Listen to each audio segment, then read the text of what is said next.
Falar, tô gravando. Você tem 2 minutos, se você quiser repetir.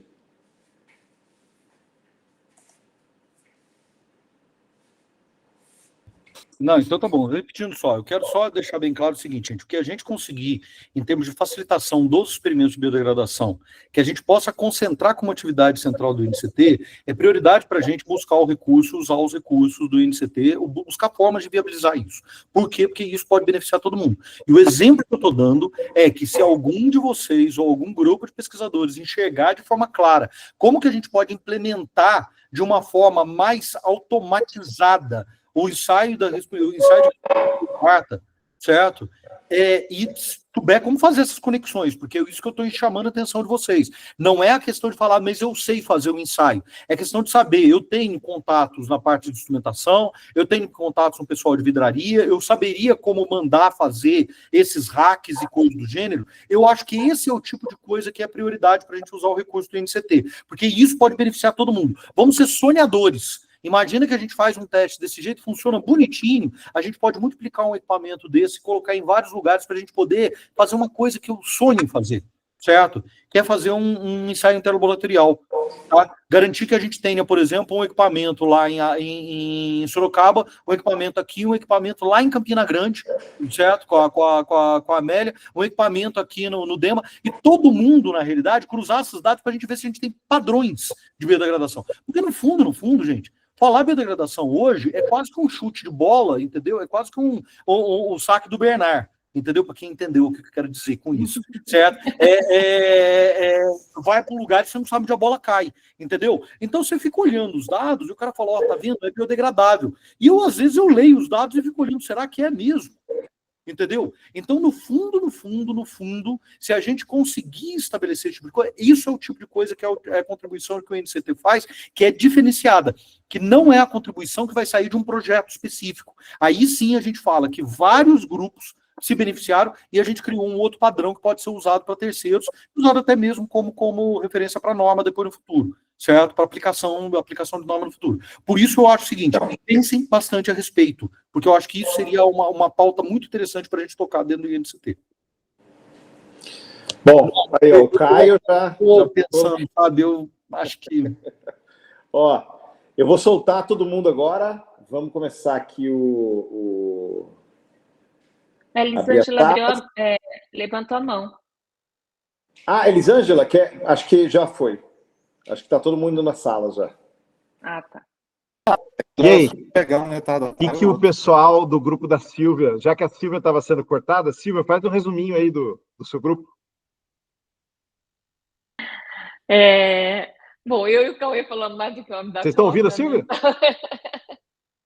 Então? E a gente primeiro quis saber se as pessoas tinham algum contato, né, com biodegradação, e o Musso, né, ele trouxe um ponto importante, que é assim, o que a norma realmente traz para a gente, que ele a leu, mas que ela não garante, por exemplo, que o que resta lá no solo, depois que ela atingiu, ou se ela atingir, né, os 90% de biodegradação que essa norma prevê, né? Na verdade, eu estou sem coisa. Na verdade, a gente tem uma previsão, a única previsão que a gente tem ali seria fazer um ensaio de germinação, para verificar se o meio ainda é um meio adequado para fazer a germinação de algumas plantas que são fáceis de germinar. Mas não tem uma quantificação de microplástico nenhuma, isso realmente não tem. Né? E a gente está falando isso, e o que mais, Cauê? Me ajuda aqui. O que a gente estava falando é que um ponto que a gente tinha levantado, que era da captura de CO2, propriamente dita pelo meio, em outras formas orgânicas, que não é codificado, né, certo?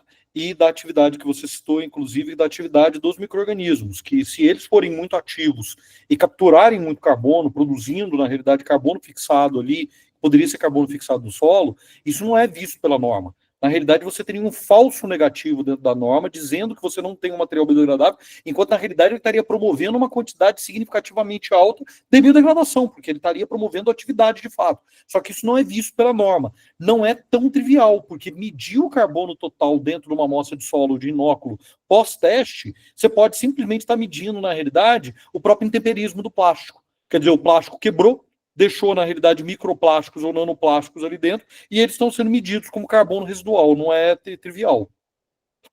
Mas é um erro, mas é uma falha da norma, né?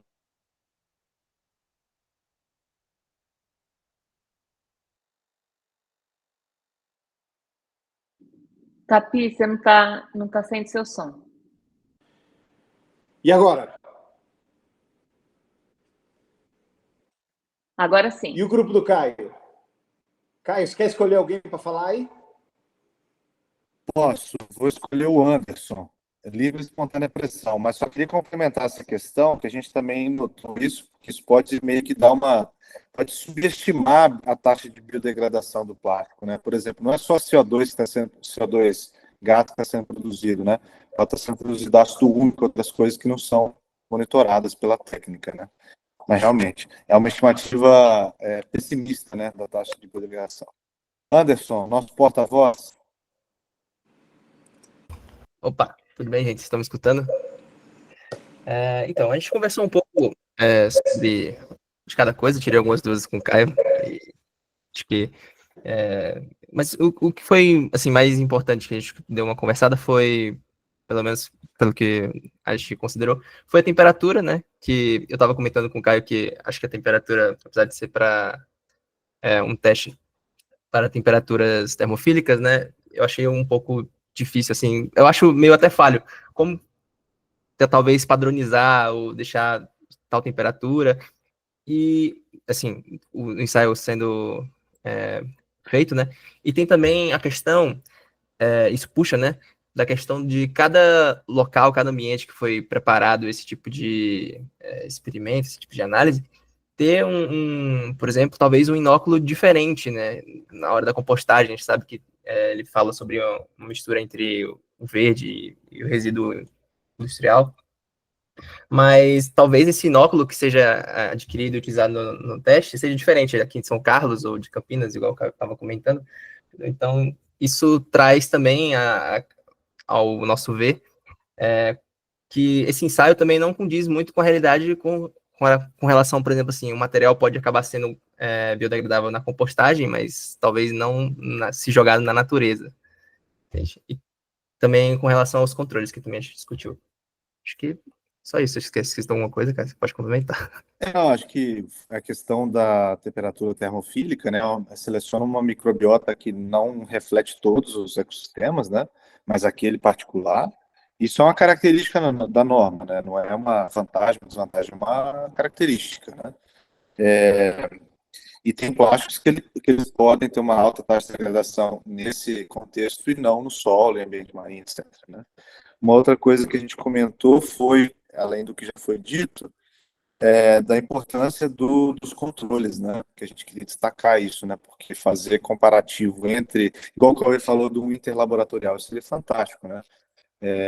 Porque agora a gente consegue comparar entre os nossos conjuntos de amostra, né? Incluindo um branco que vai mostrar o que a matéria orgânica está sendo degradada do inóculo, um controle positivo e negativo, né?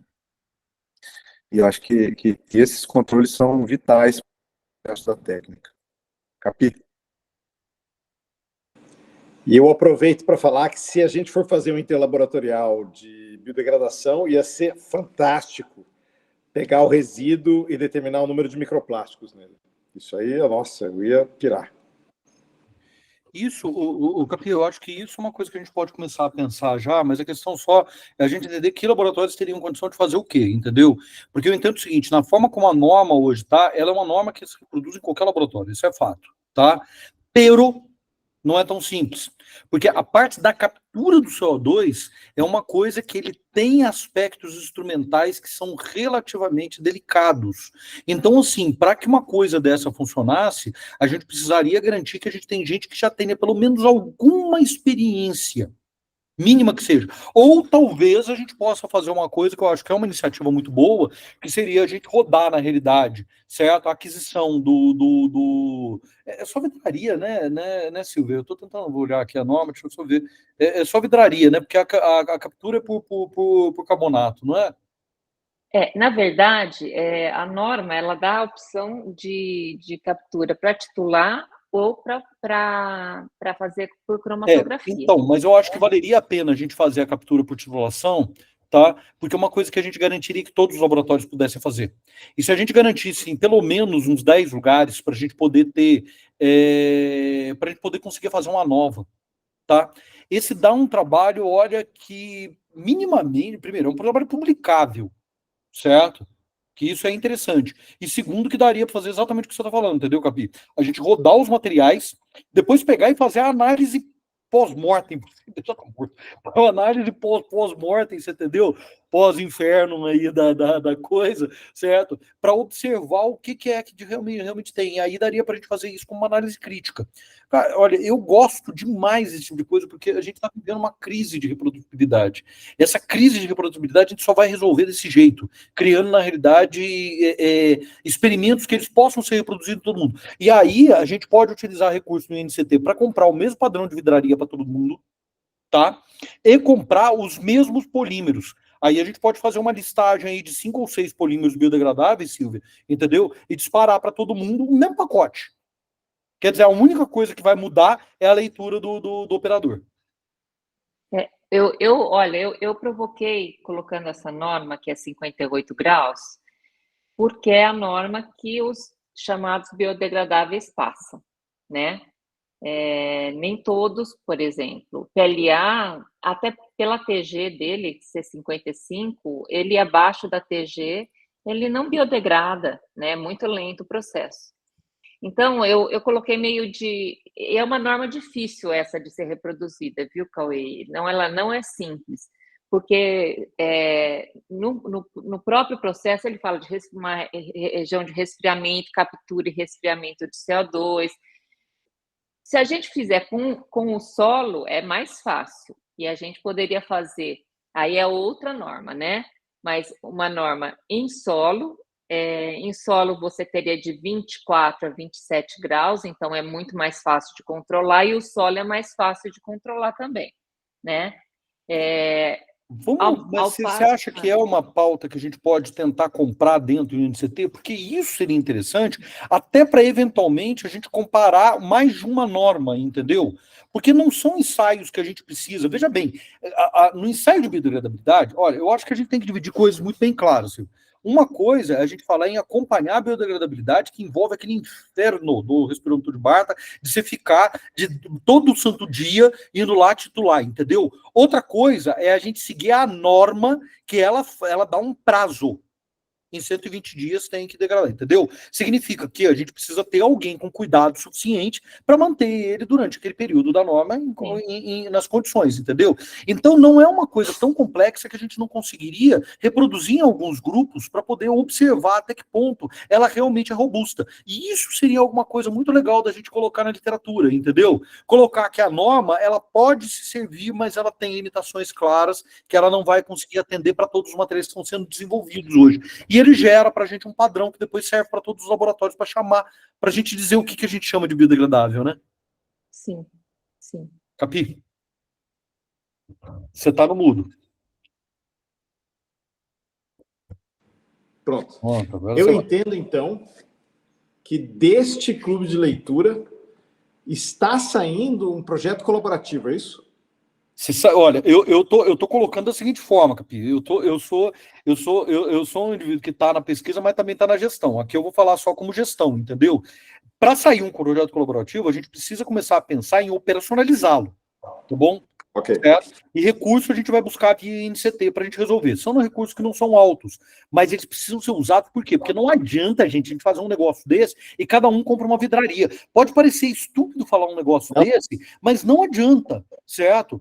Contaminações, coisas pequenas, tamanhos, variações de volume. Quer dizer, vai fazer um negócio desse, significa o seguinte, que nós vamos ter que entrar em contato aqui com alguém que vende vidraria e comprar 20 frascos, entendeu? Idênticos, enfiar no correio e mandar para cada um. Isso. Entendeu? Isso. Porque aí todo mundo vamos ter que catar solo aqui da fazenda, se a gente optar pela norma de solo, pela norma de solo, né? Você entendeu? Catar solo, fazer os pacotinhos, enviar para todo mundo mesmo, você entendeu? Mandar terra pelo correio. Mas por quê? A gente quando fez a norma do solo aqui, que a gente fez por Barta, e foi muito difícil, porque o Barta, depois eu pego aqui para o pessoal que não conhece ver, você tem que tirar a solução, é muito complicado, tem formas mais fáceis hoje de fazer. A gente pegou o solo aqui na Federal, no eucalipto, que tem que ser um solo mais virgem possível, né? Assim, com bastante atividade. Então, Silvia, mas isso é uma coisa que a gente pode conseguir, porque a gente tem área de pastagem aqui na fazenda, que é a área que nunca foi cultivada. Então, a gente pode simplesmente ir lá, eu peço para o pessoal tirar 100 quilos de solo, entendeu? Pega, a gente fragmenta isso em pacote de 10 quilos, para mandar para todo mundo ter quantidade de solo na mesma condição, padroniza a forma. Por quê? Porque o resultado final tem que ser uma coisa clara. A única coisa que variou é a mão do operador. Posso dar uma sugestão? O Caio levantou a mão. Eu acho que o Caio fala, depois que o Caio falar, vai para o grupo que ainda não se manifestou, que é o grupo que só tinha aluno, acho. Não, tinha o Hernani também. E depois a gente deixa meio livre, acabando o clube de leitura, que é 5h30, que é daqui a pouco, a gente bate um papo aqui para ver como a gente tenta operacionalizar isso aí. Eu acho que vai ter que marcar uma reuniãozinha com os interessados, né? Mas eu amei. Então, topam? Vamos lá, Caio, depois o grupo? Show. Vamos deixar o contrário, Capi. Vamos deixar o grupo, depois eu falo, pode ser? Show, tá bom. Cadê o grupo? Sei que tinha Letícia, Elisângela, quem mais estava no grupo? Vitória. Vitória já levantou a mão, então é ela que fala. Que isso? A gente parou para discutir um pouco as dúvidas, né, que a gente tinha. A gente falou sobre a questão da temperatura termofílica e também a Elisângela levantou a questão que alguém tinha comentado também sobre os plásticos, né, se todos eles seriam biodegradáveis ali na compostagem. O Hernani falou sobre a questão da ecotoxicologia, a gente discutiu um pouco acerca disso também. E no final, a Letícia e a Elisângela estavam entrando em uma outra discussão e que não deu tempo de terminar, e eu tirei umas dúvidas também, mas foram mais dúvidas, que eu não sou dessa área de compostagem e biodegradação, né? Aí eu tirei umas dúvidas e aí me ajudaram lá. E quem respondeu as dúvidas? Elisângela. A Letícia também ajudou. Legal. Então tá bom. Alguém, Letícia, Elisângela, querem comentar alguma coisa rapidinho?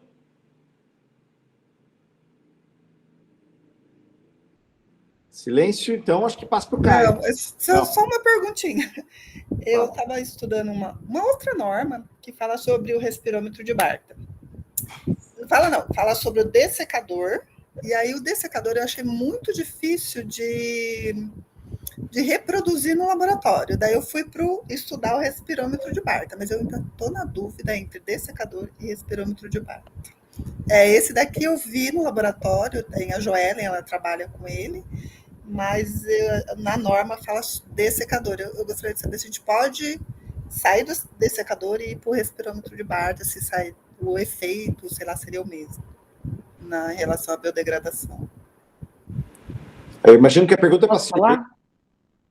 Posso falar? A gente fez em respirômetro de Barta, mas assim, a gente está mudando totalmente o procedimento, porque quando eu faço no respirômetro de Barta, a gente põe uma solução aqui, que até na norma aí ele fala em bário, mas bário não, hidróxido de bário não é uma boa base para capturar, porque ela começa a formar um sobrenadante aqui, então é melhor que seja hidróxido de potássio, tá?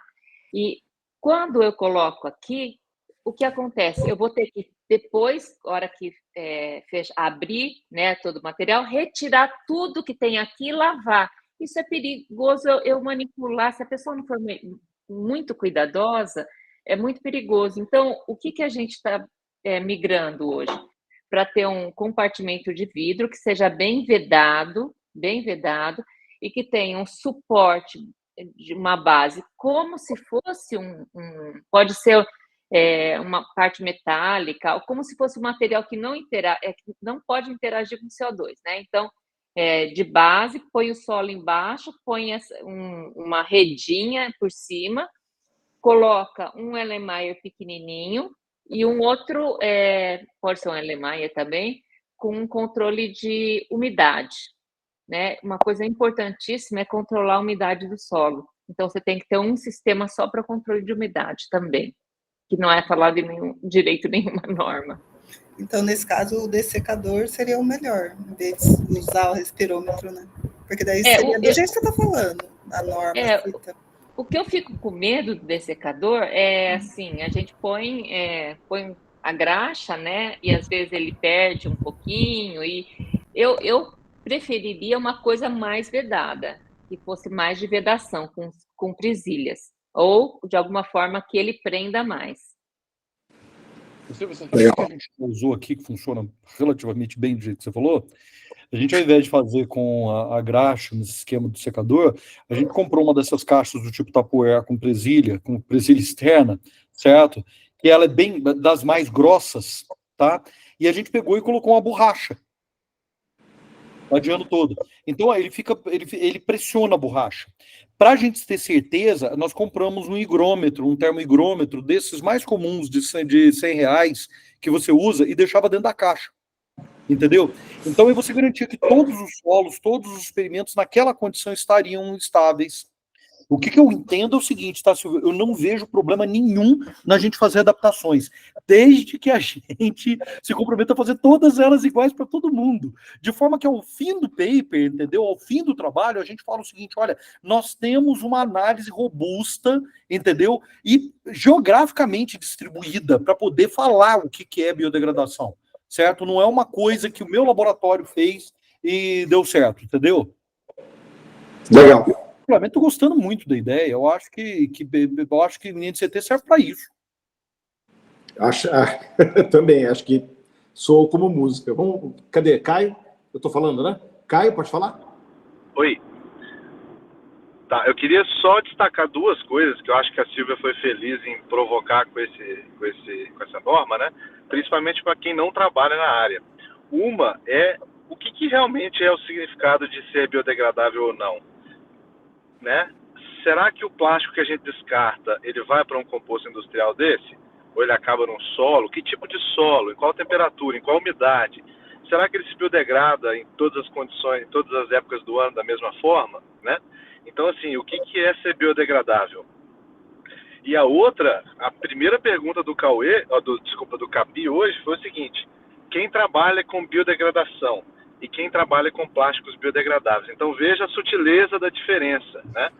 A gente que trabalha com plásticos supostamente biodegradáveis tem uma ciência à parte de cinética de biodegradação, de microbiota de solo, né? Então o pessoal que trabalha com isso, aqui o Cauê, a Silvia, né?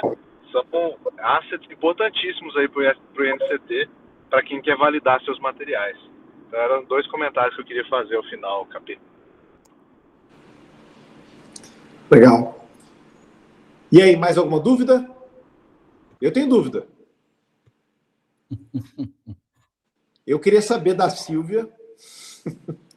No item 11.4.3 fala que se mais... Ai, meu Deus! Estou com uma dúvida aqui. Ai, meu Deus! Eu vou assim, a gente fala do experimento colaborativo depois, né? Ó, tem aqui no finzinho, antes do calculation, tem aqui se tem mais de 2 gramas de ácidos graxos voláteis por quilograma de matéria seca, o teste ele é inválido. Aí eu fiquei na dúvida do porquê, não imagino por quê. Nós discutimos isso no nosso grupo. E por quê? Deixa a Silvia falar, tá? Não souber, a gente fala. Não, eu não peguei isso, mas o ácido graxo, se tiver, ele vai contribuir também com qualquer coisa que tiver ali, vai contribuir com a biodegradação. E agora eu não sei se biologicamente afeta de alguma forma. A gente achou, Silvia, que é por causa da condição aeróbia versus anaeróbia. Porque se produzir ácido graxo volátil, você pode estar indo para uma rota anaeróbia. É volátil. Entendi. Tá. Então, como essa forma ela é específica para aeróbia, se tiver VFA, invalida. Sim. Mas aí ácido graxo volátil seria detectado lá no frasco com o hidroxibário, né? Mas a gente não está medindo isso. Ou no Está medindo cromatógrafo. CO2. Ou no cromatógrafo. É que ele fala No de possibilidade de cromatógrafo. ser no cromatógrafo. Pois é, mas aí nesse caso você teria que fazer seria um teste, porque eles colocaram como teste de validação. Desculpa, Elisângela, você já estava como levantada antes de mim, desculpa. É só uma dúvida. Nessa parte que o professor falou do 11, né, 11.5, eu acho, ele está falando que o material do teste ele tem que estar na forma de filmes, artigos formados como ossos de cachorro, grânulos ou em pó. Eu queria saber se eu for fazer numa fibra de roupa, eu posso fazer em formato de retalho de roupa ou daí invalidaria o método? Você pode fazer, não tem problema. Assim, eu não sei se atende à norma, mas é importante que os seus controles tenham a mesma morfologia, né? Pra você poder comparar. A minha visão é essa, não sei o que a Silvia e o Cauê acham. Eu acho a mesma coisa que a gente fez com as nossas, os aerogéis, né?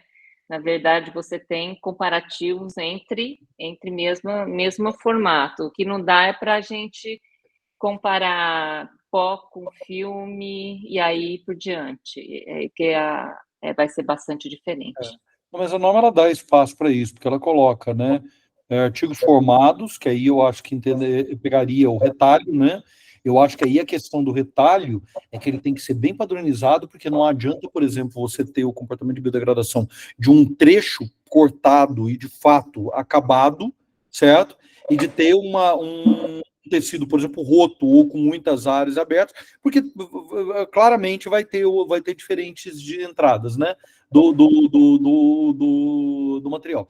Porque assim, o que é interessante na realidade, quando você fala de amostra conformada, é que a amostra ela tenha sempre o mesmo grau de exposição para o meio de degradação. Se você tem um tecido, por exemplo, que ele é padronizado, sempre no mesmo tamanho, sempre igual, então a gente pode esperar que eles não sejam comparativos. Agora você tem tecidos de diferentes tramas, né? De diferentes tamanhos de filamentos, tal, aí eles vão ter diferentes graus de exposição. Legal. Eu fiquei na dúvida do dog bones. De onde veio isso? Acho que isso aí acho que é do corpo de prova de extração, né? O corpo de prova. Eu lembro disso, mas aí eu chamo de gravatinha, nunca chamei de dog bone.